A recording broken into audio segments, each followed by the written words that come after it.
Release planning, also known as medium-term, multi-sprint, or program increment planning, is an event where one or more teams get together and plan out the next several sprints at a high level. It's one of my go-to tools for Scrum and Kanban teams, particularly when milestones, dependencies, and risks need to be identified and carefully managed. The event takes anywhere from half a day for a single, highly experienced team without significant dependencies or risks, to 2 days for multiple teams planning products with significant dependencies or risks.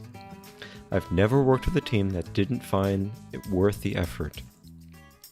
This event works best if you have the right supplies on hand. Unfortunately, most of the offices I've worked in did not keep these supplies handy. In this video, I'll share the supplies I've found either useful or essential.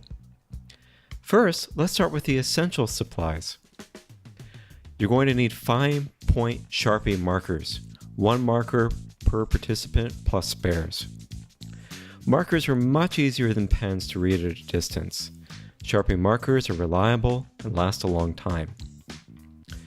You'll also need yellow 5 by 3 inch super sticky post-it notes.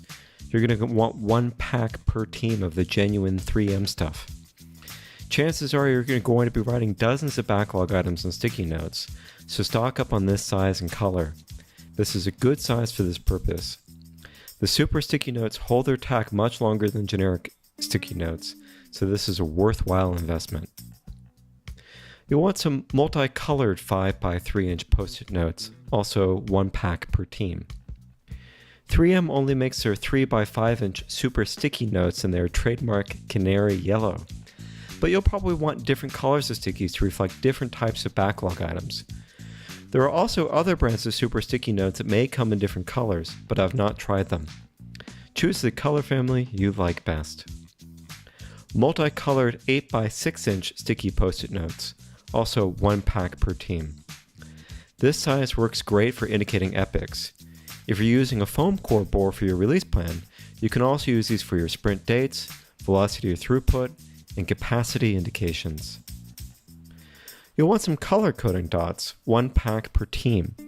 You can get these in a variety of sizes and colors. I've not tried this particular set, but I like the size and wide variety of colors for tracking all sorts of dependencies. Those are the essential supplies. I think it would be unnecessarily difficult to conduct release planning without them. Here are some more supplies that I found very useful. Multicolored 2 inch by 2 inch super sticky post-it notes, 1 pack per team. This size works great for calling out miscellaneous dependencies or other flags on user stories. 4 by 8 foot foam core board, 1 to 2 boards per team. If you'd like to move your release plan from the conference room to your work area, either to simplify entering things in your tool or to keep it up as an up-to-date information radiator, foam core boards work great. They're huge though, so they're expensive to ship and thus order online. Look around locally for the best deal. If you're careful with them, you can easily reuse these for a long time. Super sticky easel pads, 1 to 2 pads per room. These provide additional writing space for schedules, risks, etc.